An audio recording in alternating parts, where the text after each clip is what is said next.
Welcome, my amazing friends. Today, I will tell you a story that changed the world. A story of ships and swords, of kings and colonies, of pride and pain. You've heard of London. You've seen the British flag. You know the English language. But what if I told you that behind the beauty of London, behind the English your children speak today, there is a dark shadow? A powerful empire that once ruled over 25% of Earth. This is not just a history lesson. This is a true story. A story full of war, hunger, slavery, rebellion, and resistance. For 400 years, the British Empire controlled countries across Asia, Africa, America, and beyond. And while it gave the world trains, schools, and law, it also brought blood, chains, and silence. This is the story of how a small island called Britain became the most powerful empire in history, and how that power finally fell apart. If you've never heard this before, then sit back, listen closely, and open your heart, because once you hear this story, you will never see the world the same way again. This will improve your English too. You'll learn new words, feel new emotions, and get stronger with every part. Let's begin. Chapter 1. How it all began. A small island with big dreams. In the early 1500s, England was just one small island in Europe. It was not powerful. It was not rich. It had kings, farmers, fishermen, and dreams of glory. Spain and Portugal were already exploring the world. They had colonies in South America, Africa, and Asia. They had ships, they had gold, they had power. And the British? They wanted the same. The first step. The first step to power was not soldiers. It was ships. Queen Elizabeth I supported explorers like Francis Drake, a pirate to some, a hero to others. They began sailing around the world, trading, stealing, fighting, and learning. They found new lands, new riches, and new people. And slowly, England's hunger for more began to grow. Why stay small, they thought, when the world is out there, waiting to be taken? The East India Company. In 1600, a group of rich English businessmen created something dangerous: the British East India Company. At first, it was just about trade. They wanted spices from India, tea from China, silk from Asia. But they didn't just trade. They brought guns, they built forts, they hired soldiers, and step by step, they started to control the lands where they traded. By the 1700s, the East India Company was not just a company. It was an army, a government, and an empire in disguise. India was rich in gold, spices, cotton, and culture. But it was also divided. Many kingdoms, many rulers. The British East India Company used this to their advantage. They made deals with local kings. They created internal conflicts. They bribed, betrayed, and took control, one region at a time. In 1757, the Battle of Plassey changed everything. The British defeated the powerful Nawab of Bengal. That was the moment. The British Empire truly began. After Bengal, the company took more. Punjab, Delhi, South India. They forced farmers to grow cash crops instead of food. The result? Famines, starvation, death. Millions died while British merchants grew rich. Indian wealth was shipped to Britain, while Indian people suffered. And all of this was just the beginning. At the same time, the British were taking land in North America, the Caribbean, Africa, Australia. They brought slaves from Africa to work in sugar fields. They called it trade, but it was human trafficking. Men, women, and children were sold like objects, torn from their homes, branded, chained, whipped. The British called it business. History calls it evil. Part 2. Revolutions, Rebellions, and the Rise of British Power. In the 1700s, the British Empire had colonies across the world. One of the most important was 13 colonies in North America, places like Boston, New York, Virginia. These colonies were rich in land, resources, and trade. But the people living there, many of them British settlers, started to feel angry. Why?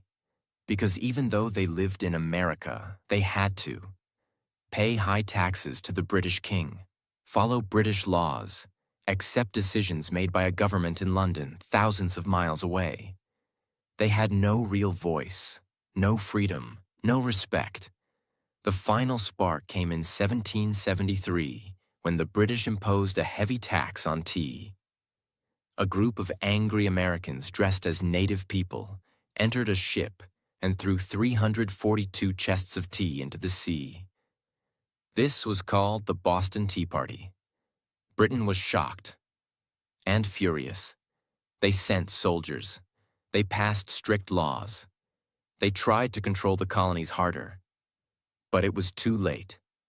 In 1775, the American War of Independence began. For 8 years, British soldiers fought American revolutionaries. They believed they could easily win. After all, they were the strongest empire. But the Americans had something powerful: the desire to be free. In 1783, Britain surrendered. The United States of America was born. It was the first major loss for the British Empire. And a lesson: you can rule people with fear, but you can't kill their dream of freedom. While the empire was losing America, it was tightening its grip on India. The British East India Company controlled large parts of India like Bengal, Madras, and Bombay. But they didn't stop there. They used a method called divide and rule. This meant they would turn one Indian kingdom against another, promise support to one ruler, then betray them later. Control by manipulation, not just war. They forced Indian farmers to grow indigo and opium. They made local rulers puppets, and they filled their ships with gold, cotton, silk, tea, and money, while Indians died of hunger. They even forced opium into China, starting the Opium Wars. But we'll explain that in Part 3. By now, the British weren't just traders. They were the unofficial rulers of India. But all of this greed, all of this injustice, it was building something dangerous: rage. And that rage exploded in 1857. This was one of the most important uprisings in British history. It began with Indian soldiers, called sepoys, who worked for the British Army. These soldiers were told to use new rifles. To use them, they had to bite open greased cartridges. But there was a problem. The cartridges were greased with cow and pig fat. For Hindus, cows are sacred. For Muslims, pigs are forbidden. This wasn't just disrespect. It was a deep insult to religion and culture. The sepoys were furious. In May 1857, they revolted in Meerut, killing British officers and marching to Delhi. The fire spread. Thousands of Indians joined. Kings, peasants, workers, women, they all rose up. For over a year, the British were terrified. They called it the Sepoy Mutiny. But in truth, it was India's first war of independence. Innocent people died on both sides.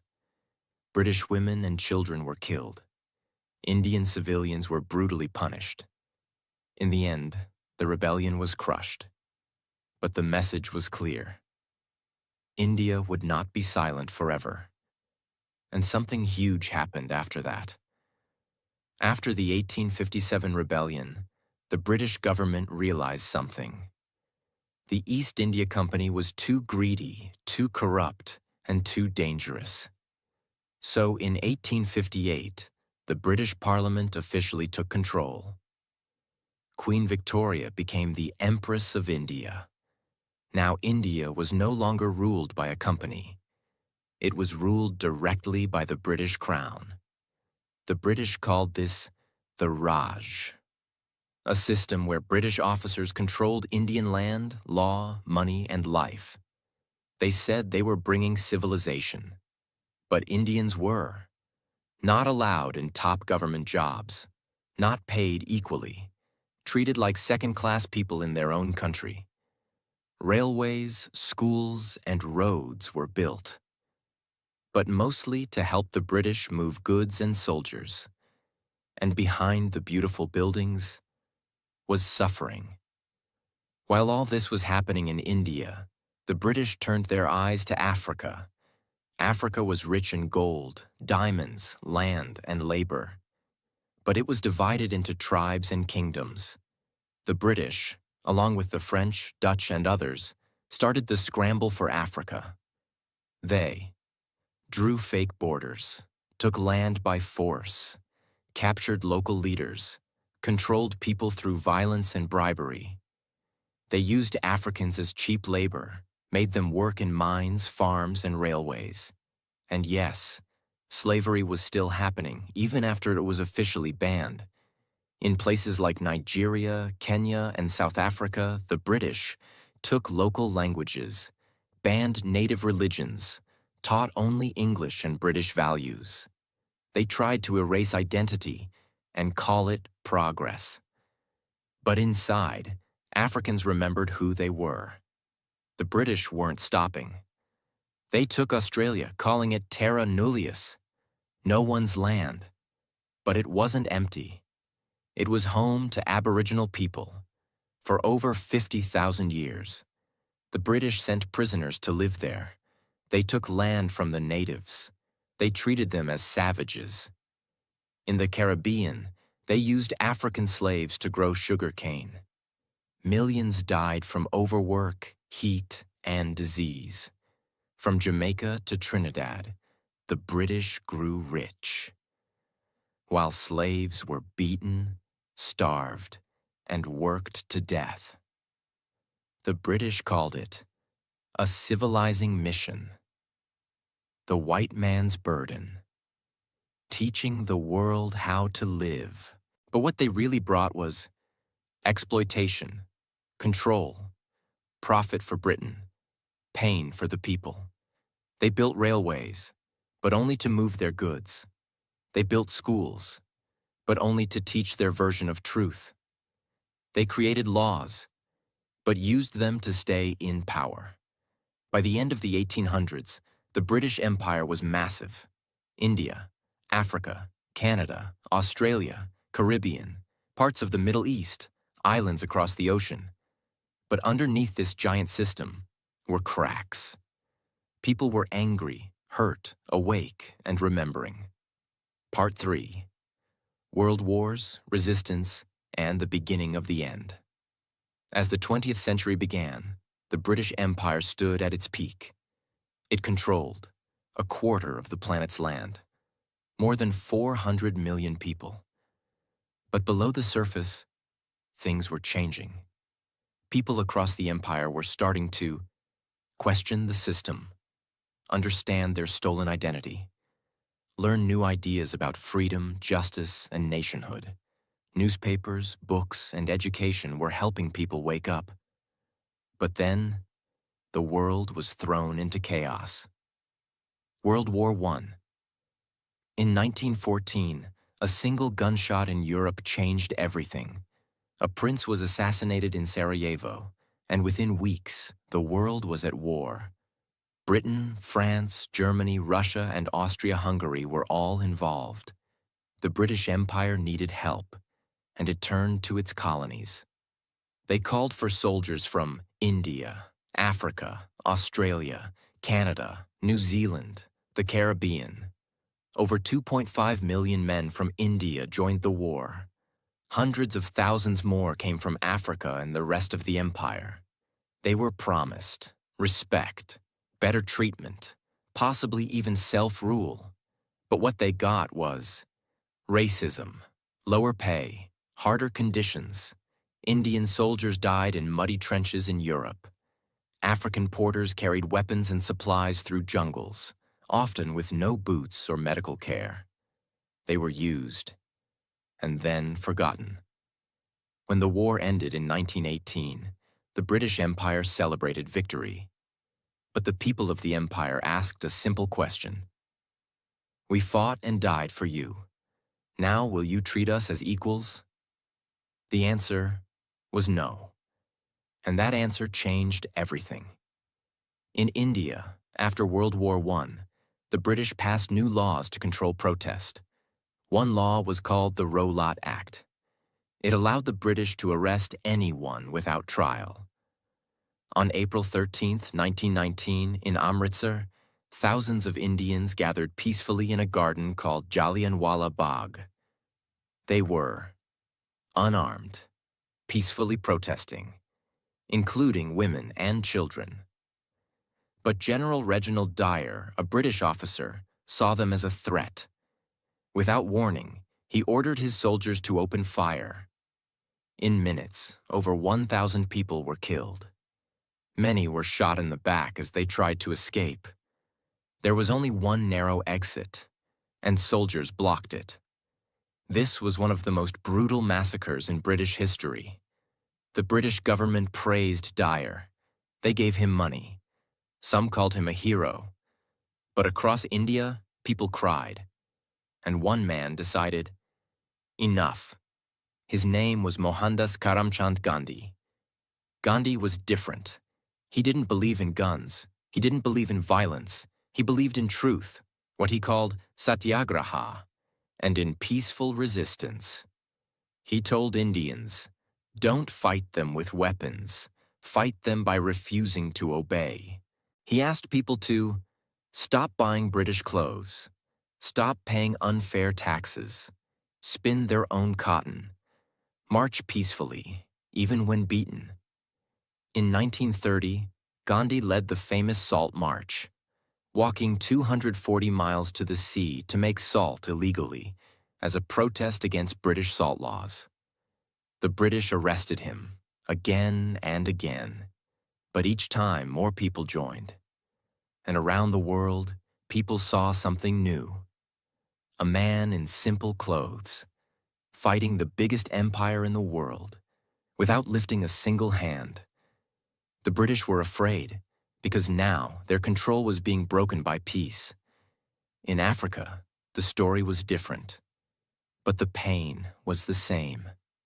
After World War I, Africans expected change, but the British continued to control land, take resources, punish protesters, crush native traditions. In Kenya, a leader named Jomo Kenyatta began speaking for the rights of Africans. In Ghana, Kwame Nkrumah started organizing students and workers. In Nigeria, Nnamdi Azikiwe demanded education and respect. These leaders studied in British schools, but they saw how Britain spoke about freedom in Europe while denying it in Africa. And slowly, the message spread. If we fought in your wars, if we paid your taxes, if we built your roads, why are we still treated like slaves? The stage was being set. And then, another war came. World War II. In 1939, World War II began. This time, the enemy was Nazi Germany, led by Adolf Hitler. Britain again turned to its empire for help.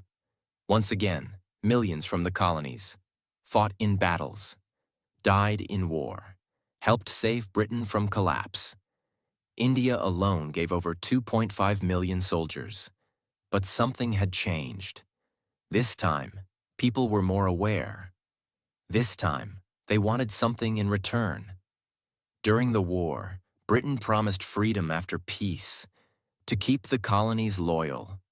But after the war ended in 1945, the British were broke, exhausted, and no longer respected. And the colonies knew it. The war changed everything. People across the empire had seen the British struggle, lost family members, heard promises of freedom, waited for decades. But the British didn't want to let go. In India, Quit India movement had already begun. Gandhi had been arrested again. But protests were now happening everywhere. In 1947, Britain finally gave up. India was free. Pakistan was created. And with it came a bloody partition. Over 1 million people died. Millions were forced to migrate. But the empire had lost its crown jewel. The heart of the British Empire was gone. And soon, the rest would follow. After India, one by one, the colonies demanded their freedom. In Ghana, the first sub-Saharan African nation became independent in 1957. In Kenya, the Mau Mau Rebellion, a bloody guerrilla war, forced the British to leave in 1963. In Nigeria, independence came in 1960. In the Caribbean, countries like Jamaica and Trinidad began to break free. In the Middle East, British control over oil-rich lands like Iraq and Palestine collapsed. In Malaysia, in Cyprus, in Zimbabwe, in South Africa, resistance grew louder, stronger, and impossible to ignore. And the British knew. The age of empire was ending. By the 1970s, most of the British colonies were free. The empire was no more. But freedom didn't fix everything. Many former colonies were left. Poor, divided, without stable governments, fighting new internal battles. Borders drawn by the British caused ethnic conflicts. Economies built for British profit collapsed. Languages, cultures, and identities had been erased and had to be rebuilt. And in Britain, they rarely spoke of the empire. They taught the good, not the pain. They celebrated the flag, not the blood behind it. But the world remembered. And that's why this story matters. By the time the last colonies gained their independence, the British flag had come down in most parts of the world. But even though the flags changed, the system did not. The empire had fallen on paper, but it had left deep wounds, wounds that didn't heal quickly. In Africa, Asia, the Caribbean, and the Middle East, countries were free. But they were also poor, divided, underdeveloped, dependent on foreign aid. Why? Because when the British left, they took more than land. They took gold, diamonds, oil, culture, confidence, and centuries of self-rule. What they left behind were broken pieces of nations. One of the biggest problems the British left was artificial borders. They had drawn lines on maps without asking the people living there. In Africa, tribes and ethnic groups were cut in half. For example, the Somali people were split across Somalia, Ethiopia, Djibouti, and Kenya. The Tutsi and Hutu were grouped in Rwanda and Burundi, despite centuries of tension. These artificial borders created conflicts, civil wars, and genocides. In India and Pakistan, the British partition in 1947 led to endless conflict over Kashmir, 3 major wars, a constant nuclear threat even today. In Palestine, the British created a mandate after World War I, made promises to both Jews and Arabs, then left in 1948. And the region has been at war ever since. These are not accidents. They are the results of rushed exits, careless borders, and no accountability. Many former colonies today speak English, and many people consider it an advantage. But the truth is more complex. The English language was used by the British Empire to control education, control law, control opportunity. If you didn't speak English, you couldn't get a government job, go to school, speak in court, write officially. This created a system where local languages were slowly erased. In India, hundreds of languages were ignored. In Africa, Native languages like Shona, Yoruba, and Swahili were called inferior. Children were punished for speaking their mother tongues in school. The language helped global communication, but it also became a tool of shame, class, and separation. One of the ugliest legacies of the British Empire is something you cannot always see, but you can always feel: racism. The empire was built on a belief that white Europeans were superior, that darker-skinned people were less intelligent, that colonized people were not capable of ruling themselves. These beliefs were taught in schools, printed in books, shown in films, preached in churches. In Africa, black people were forced to carry passes, kneel before white officers, and use separate bathrooms. In India, signs said, "Dogs and Indians not allowed." In Australia, the native Aboriginal people were called animals by law until 1967. Even after independence, these ideas remained deep in society. They affected hiring, education, confidence, media, beauty standards, social class. The world still carries these wounds, because ideas are harder to kill than armies. Even after countries became free, they still used British legal systems, school systems, university exams, government styles, dress codes, thinking patterns. This is called cultural colonization, when the empire lives inside your mind. For example, in Nigeria, courts still follow British common law. In India, English literature is still the highest subject of pride. In Kenya, Parliament still looks like the British House of Commons. In the Caribbean, the Queen remained the head of state until recently. Many didn't realize it, but they were still thinking like colonized people. They wore suits in 40-degree heat. They used British words to describe their own culture. They compared themselves to London, and always felt less. This was the invisible empire, an empire that didn't need soldiers. It ruled through memory. The empire may have ended politically, but economically, it continued. After independence, many former colonies exported raw materials like oil, tea, cocoa, and coffee, imported expensive finished goods from Britain and Europe, borrowed money from global banks. This created a cycle. Poor countries remained poor, rich countries remained rich, and the power stayed in the hands of a few. Former colonies were also pushed into Commonwealth trade agreements, deals where Britain still got access to markets, ports, and resources. It looked like cooperation, but often it was control with a smile. Even today, the global financial system is built on structures the British helped design. London is still one of the financial capitals of the world. The pound sterling influences smaller currencies.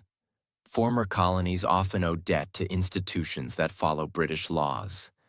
The pain of empire didn't just affect those who lived through it. It was passed down through stories, silence, fear, and struggle. A Kenyan man whose grandfather was tortured during the Mau Mau Rebellion. A Caribbean woman whose ancestors were slaves on sugar plantations. An Indian boy whose grandmother crossed the border during partition and never spoke about it. A Nigerian girl whose mother was punished in school for speaking Yoruba. These are real scars. They live in family memories, emotions, and identity.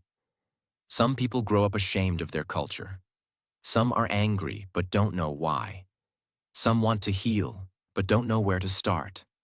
The empire may be gone, but its ghosts still walk among us. Despite all this, the story does not end in sadness.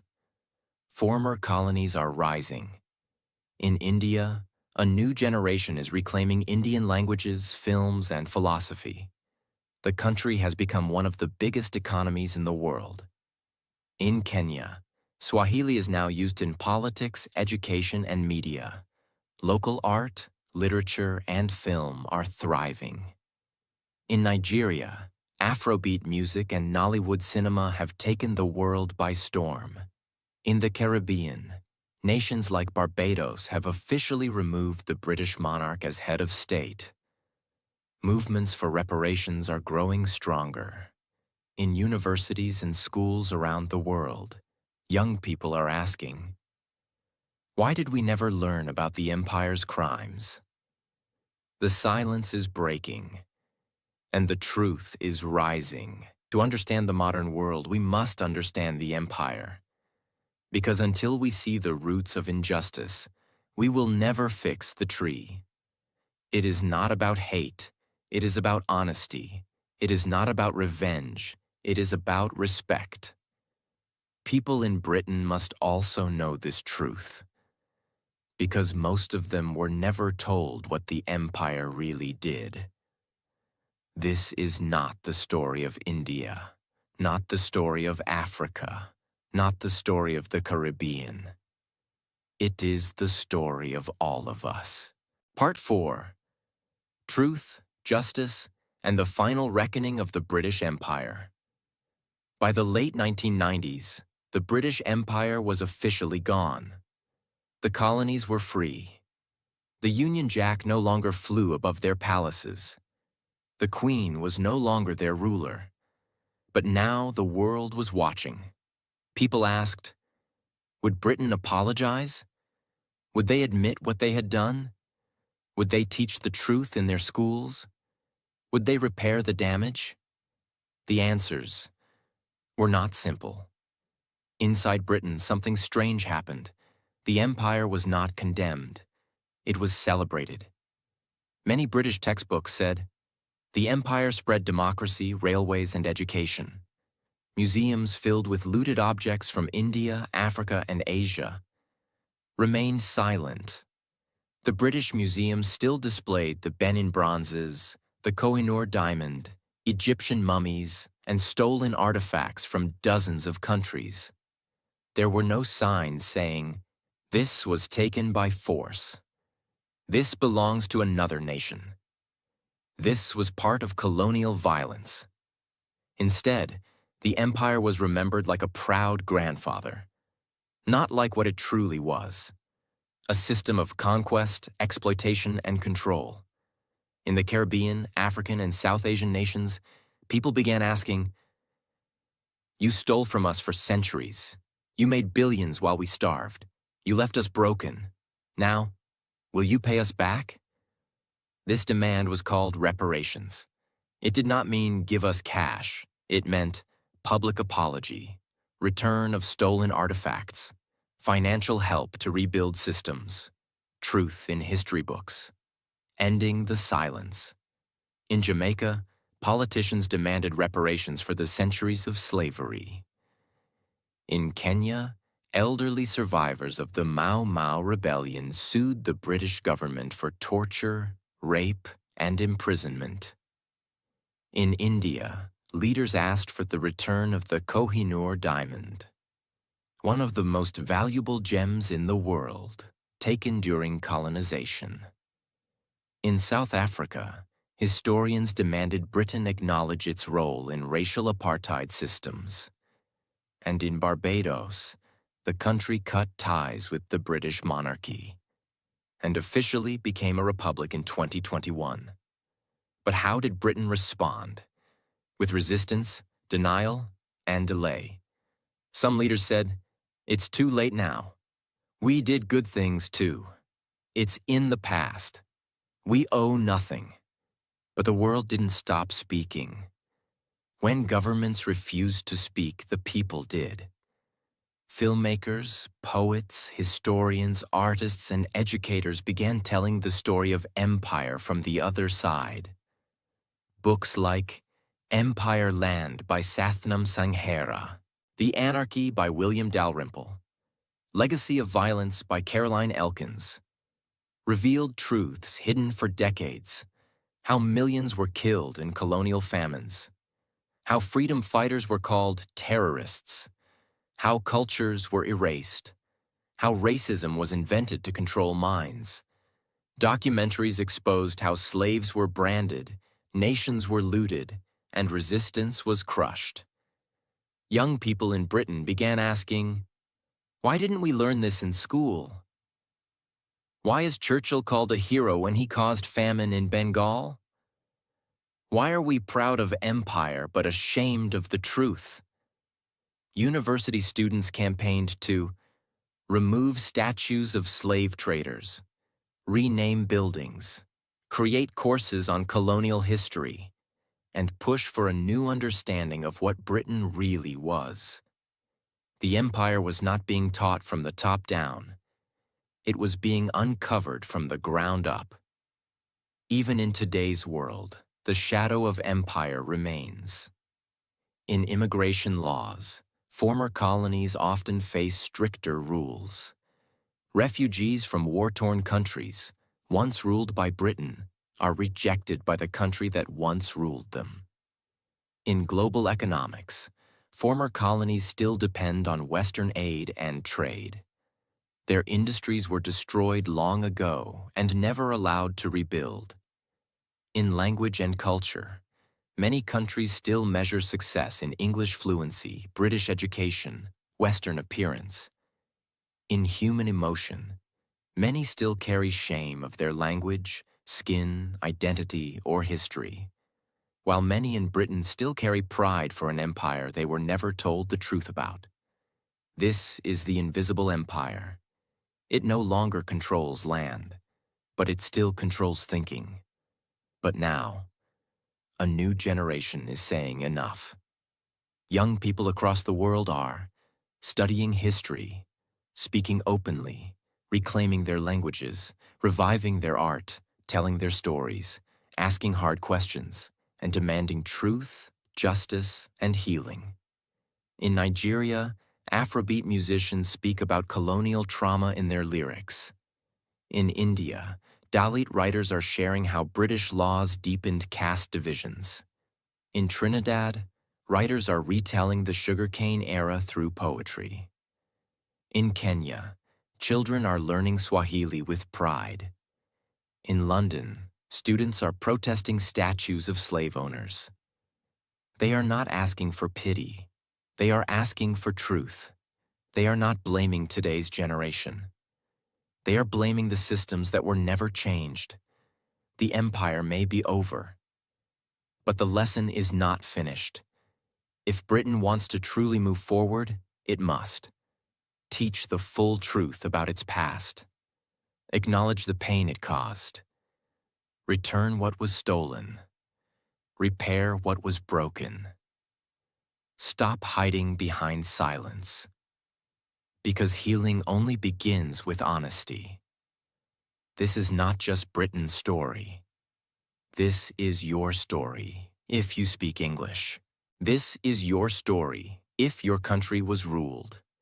This is your story, if you live in a world shaped by power, race, and history. And if we don't tell this story completely, it will repeat in another form. There was a time when they said, the sun never sets on the British Empire. But every empire falls. The Mongols fell, Rome fell, and Britain fell. Not with fire from outside, but with truth from within. What remains today is not pride. What remains is responsibility. The responsibility to remember those who died, honor those who resisted, tell the story fully, and never allow any nation to rule another with lies again. This was not just the history of an empire. This was the story of real people, of pain that was hidden, of courage that was silenced, of voices that were never heard. Now the truth is out. The world cannot heal without remembering, and we cannot move forward by forgetting.